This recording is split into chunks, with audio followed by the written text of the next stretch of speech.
Hello friends, स्वागत है आपका आपके अपने चैनल अपडेट ऑनलाइन 02 पे। दोस्तों, इस वीडियो में हम बात करेंगे कि अगर आपके पास मान लीजिए कि खेत है या अगर बहुत सारे ऐसे लोग हैं जिनके पास अपना खेत नहीं है, वह दूसरे की खेतों को करते हैं, तो आप जो है अपने खेत में जो भी फसल लगाए हैं उसके लिए आप उसका जो है इंश्योरेंस कर सकते हैं। जब भी मान लीजिए कभी मौसम के कारण या किसी भी तरह का आपके फसल के साथ नुकसान होता है तो उसकी भरपाई सरकार करेगी। मतलब पहले अगर हम खेती करते थे और किसी भी तरह का कोई नुकसान होता था तो उसकी भरपाई हमें खुद करनी पड़ती थी, उसका नुकसान हमें खुद उठाना पड़ता था। लेकिन आज के डेट में अगर आप खेती कर रहे हैं और किसी भी तरह का कोई नुकसान आपके खेत के साथ होता है तो उसकी भरपाई जो है अब सरकार करेगी। इस वीडियो में हम आपको स्टेप बाय स्टेप बताएंगे कि कैसे जो है आप इसके लिए अप्लाई कीजिएगा। पहले ये जो है खड़ी फसल के लिए अप्लाई हो रहा था, अब जो है रबी फसल के लिए आप इसके लिए अप्लाई कर सकते हैं। तो अगर आपके पास ज़मीन है या अगर आप दूसरे की ज़मीन में खेती कर रहे हैं तब दोनों के केस में आप जो है इसके लिए अप्लाई कर सकते हैं। इस वीडियो में स्टेप बाय स्टेप आपको जो है बताया जाएगा। अगर आपके पास 1 हेक्टेयर ज़मीन है, मतलब 1 बीघा अगर आपके पास ज़मीन है और उसमें 20% से कम आपका नुकसान होता है तो 7,500 जो है सरकार आपको मुआवजा देगी।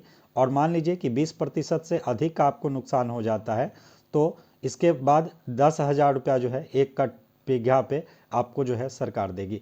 तो इस वीडियो में आप स्टेप बाय स्टेप देखिएगा कैसे उसके लिए आवेदन कीजिएगा। वीडियो को अंत तक देखिएगा, आपको सारी जानकारी दी जाएगी। और वीडियो अगर आपको पसंद आएगा तो वीडियो को एक लाइक ज़रूर कीजिएगा और इसी तरीके के लगातार अपडेट्स पाने के लिए आप हमारे चैनल को सब्सक्राइब कीजिए। चलते हैं अपने कंप्यूटर स्क्रीन पे और स्टेप बाय स्टेप आपको एक लाइव जो है फॉर्म फिल करके दिखलाते हैं कि कैसे आप जो है अपने इंश्योरेंस के लिए आप जो है अपना फॉर्म फिलअप कर सकते हैं। इसके लिए सबसे पहले आपको इसके ऑफिशियल वेबसाइट पे चले आना है, जिसका लिंक आपको डिस्क्रिप्शन बॉक्स में मिल जाएगा। यहाँ पे आने के बाद आप साइड में देखिएगा किसान कॉर्नर का ऑप्शन है, इस पे आपको क्लिक करना है।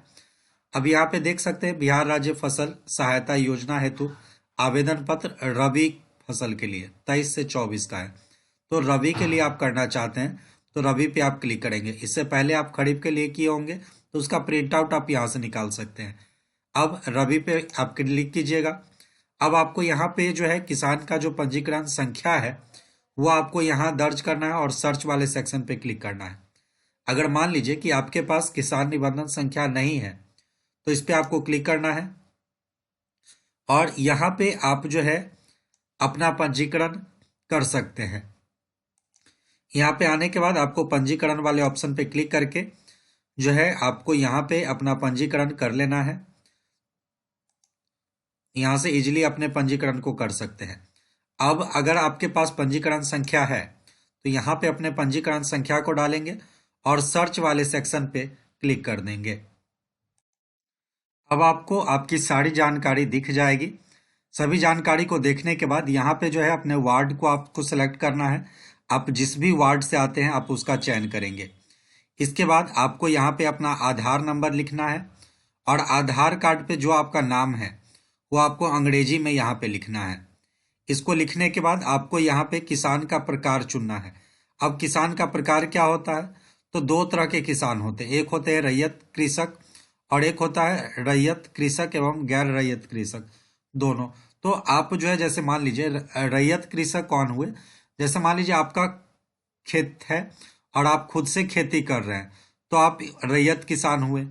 और गैर रैयत किसान कौन हुआ कि अगर मान लीजिए कि आपका जो है मतलब आपके पास खेत नहीं है लेकिन आप बटैया लेकर किसी से खेत कर रहे हैं तो वो गैर रैयत किसान है। तो अगर आप रैयत किसान है तो रैयत पे सेलेक्ट करेंगे, या मान लीजिए आपके पास अपना भी खेत है और दूसरे का भी खेत लेकर कर रहे हैं तो रैयत एवं गैर रैयत किसान दोनों पे क्लिक करेंगे। स्टेप बाय स्टेप हम आपको दोनों की प्रक्रिया बताते हैं। अब जैसे ही रैयत एवं गैर रैयत दोनों पे आप सेलेक्ट कीजिएगा, यहाँ पे रैयत भूमि या गैर रैयत भूमि आपको इसका चुनाव करना है। जैसे रैयत भूमि आप करते हैं तो यहाँ पे आपको जो है जमाबंदी जो है वह अगर आपके पास एलपीसी नंबर होगा तो एलपीसी नंबर डाल सकते हैं, या कंप्यूटराइज जमाबंदी संख्या होगा तो उसको आपको डालकर जमीन विवरण जोड़ने पर आपको क्लिक करना है। अगर और भी जमीन की जानकारी आप जोड़ना चाहते हैं तो अगर मान लीजिए कि आपके पास जो है जमाबंदी नहीं है या कंप्यूटर संख्या आपको नहीं पता है, तो अपनी कंप्यूटर जमाबंदी पता नहीं होने की स्थिति में इस नीचे जो रेड वाला दिख रहा है उस पर आपको क्लिक करना है। जैसे इस पे क्लिक कीजिएगा, अब जो है आप अपने जिले का चयन कर सकते हैं।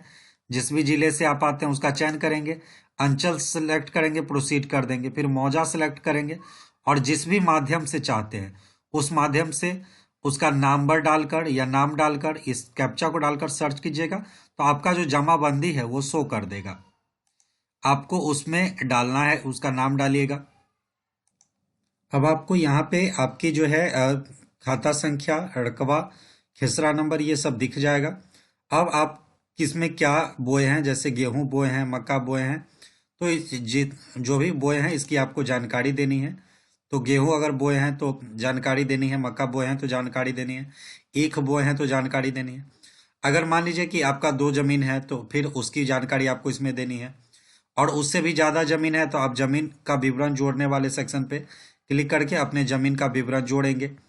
इसके बाद जो है आपको यहाँ पे टिक आउट करना है और इस कैप्चा को भरना है और सुरक्षित करे वाले सेक्शन पे क्लिक कर देना है। और अगर मान लीजिए कि आप जो है रैयत कृषक हैं तो आपको रैयत कृषक पे क्लिक करना है। अब यहाँ पे रैयत भूमि में आपको सिर्फ रैयत भूमि देखने को मिलेगा। फिर यहाँ पे आपको जो है एलपीसी नंबर या कंप्यूटरकृत जमाबंदी संख्या आपको चुनना है और वह नंबर आपको यहाँ पे डालना है। अगर उससे ज़्यादा आपके पास है तो जमीन का विवरण जोड़े पे क्लिक करके आपको फिर एक अलग सेक्शन बनाकर उसमें फिर से आपको जमाबंदी संख्या डालना है।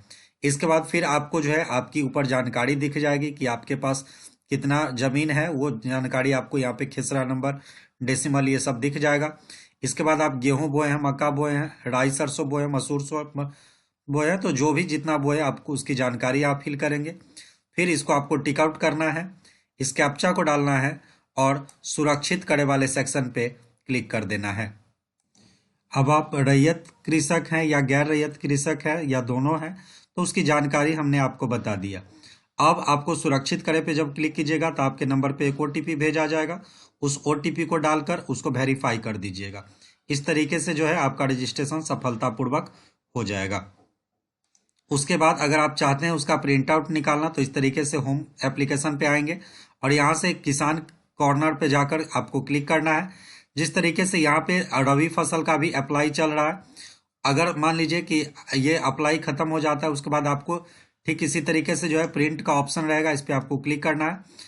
अपना पंजीकरण संख्या देकर सर्च कीजिएगा, उसके बाद आपको प्रिंट का ऑप्शन दिख जाएगा, वहां से इजीली जो है आप उसको प्रिंट आउट निकाल कर रख सकते हैं।